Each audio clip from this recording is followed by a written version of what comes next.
Le Seigneur soit avec vous. Et avec votre esprit. Évangile de Jésus-Christ selon saint Matthieu. Gloire à toi, Seigneur. En ce temps-là, Jésus disait à ses disciples, « Quel est votre avis?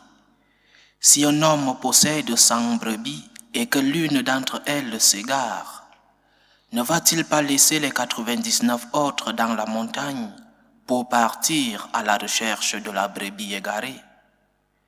Et s'il arrive à la retrouver, amen, je vous le dis, il se réjouit pour elle plus que pour les 99 qui ne se sont pas égarés. Ainsi votre Père qui est aux cieux ne veut pas qu'un seul de ses petits soit perdu. » Acclamons la parole de Dieu. Louange à toi, Seigneur Jésus. La première chose que nous devons retenir de cet évangile de saint Matthieu, c'est de nous rendre compte de l'amour infini de Dieu. Un amour infini et immérité. Dieu nous aime, Dieu t'aime. Il te l'a déjà prouvé, il te l'a déjà démontré. La terre est remplie de son amour, nous dit le psaume 32. La terre est remplie de l'amour du Seigneur. La miséricorde de Dieu est notre espérance. La miséricorde de Dieu nous sauve. Il est le Dieu de la miséricorde. Dieu t'aime. Sa main continue d'agir dans ta vie. Il t'a promis de t'accompagner pour toujours. Et il accomplit toujours ses promesses. Rends-toi compte de cet amour infini de Dieu dans ta vie. Rends-toi compte de cet amour immérité de Dieu dans ta vie. Mais il faut aussi voir la deuxième partie. Le Seigneur prend un très bel exemple pour nous parler de cette miséricorde, de sa miséricorde. Il est la miséricorde faite chair. Il est le Dieu fait chair. Qu'est-ce qui se passerait si la brebis, une fois, deux fois, trois fois, après décide de s'égarer de nouveau? Une brebis un peu têtue. De nouveau, le pasteur ira à sa recherche. Et quelques jours après, la brebis s'égare encore, s'éloigne du troupeau. De nouveau, le pasteur va à la recherche de la brebis, et ainsi de suite. C'est ce que nous les hommes faisons. Et c'est ce que le Seigneur fait avec nous. C'est pourquoi nous devons penser, chers frères et sœurs, que faisons-nous de la miséricorde de Dieu? Que faisons-nous de l'amour de Dieu? Transformons-nous l'amour de Dieu en un motif d'action de grâce et en un retour à Dieu, un retour définitif. Que faisons-nous de l'amour de Dieu? Quelle réponse donnons-nous à Dieu pour un amour si grand? Quelle réponse donnons-nous à Dieu pour un amour si infini? Que faisons-nous de l'amour de Dieu? Profitons-nous de l'amour de Dieu pour faire ce que nous voulons, en pensant que comme Dieu m'aime, je peux faire ce que je veux? Profitons-nous de la miséricorde de Dieu parce qu'il va nous pardonner, pour faire ce que nous voulons? Comme il est un Dieu de pardon et un Dieu de miséricorde, alors il va me pardonner. Ne retournons pas les dons de Dieu contre Dieu. Ne retournons pas l'amour de Dieu contre Dieu. Il nous aime. Il veut que nous restions en amitié avec lui.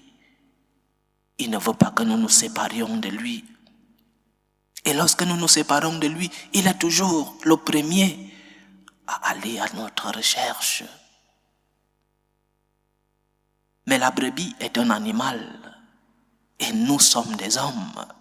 Nous sommes dotés de raison. Alors rends-toi compte de l'amour infini de Dieu dans ta vie. Rends-toi compte que tu ne peux pas retourner contre Dieu les dons que le Seigneur t'a donnés. Rends-toi compte que tu ne peux pas retourner contre Dieu un si grand amour pour toi. La miséricorde de Dieu est infinie. Et Dieu va sortir tous les jours et toutes les fois qu'il faudra à ta recherche. Il est le bon pasteur. Mais cette miséricorde devrait nous amener, chers frères et sœurs, à garder la communion avec lui. Cette miséricorde devrait nous amener, chers frères et sœurs, à être reconnaissants, à montrer des actes de gratitude envers cet amour infini. Essaye, du moins, honnêtement et sérieusement, de ne pas t'éloigner de Dieu. Par gratitude envers Dieu de la miséricorde, n'abuse pas de son amour. Que le Seigneur continue de nous remplir de sa miséricorde et de son amour. Qu'il nous aide à savoir lui donner une réponse, la réponse qu'il mérite, une réponse d'amour, une réponse de retour pour l'amour que nous avons déjà reçu de lui. Loué soit Jésus-Christ. À jamais. Présentons nos humbles supplications vers Dieu le Père Tout-Puissant, pour la Sainte Église, pour le pape, pour les évêques et les prêtres. Prions le Seigneur. Seigneur, écoute et prends pitié. Prions le Seigneur pour la paix dans le monde, pour la paix dans nos familles, pour que finisse tout germe de violence, pour que règne la paix, la tranquillité dans nos familles, pour que finissent toutes les tensions, toutes les guerres entre les peuples. Prions le Seigneur. Seigneur, écoute et prends pitié. Prions le Seigneur pour les vocations dans la vie consacrée et dans la vie sacerdotale, pour que lui qui est le maître de la moisson envoie des ouvriers dans sa vigne. Prions le Seigneur. Seigneur, écoute et prends pitié. Prions pour tous ceux qui vivent des moments de détresse, surtout pour les malades de nos familles. Prions pour tous ces jeunes à la recherche d'un emploi. Prions pour tous ceux qui prennent soin des malades de leur famille, pour que le Seigneur, le Dieu de la santé, le Dieu de la guérison, puisse être leur réconfort. Prions le Seigneur. Seigneur, écoute et prends pitié.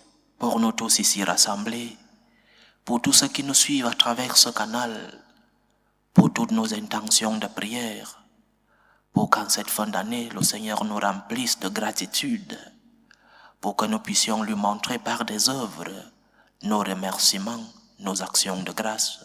Prions le Seigneur. Seigneur, écoute et prends pitié. Que ta parole, Seigneur, transforme nos vies. Que ta lumière nous éclaire sur le chemin du bien. Que ta main puissante nous protège contre l'ennemi. Que ton sang versé sur la croix nous guérisse de nos maladies spirituelles et corporelles.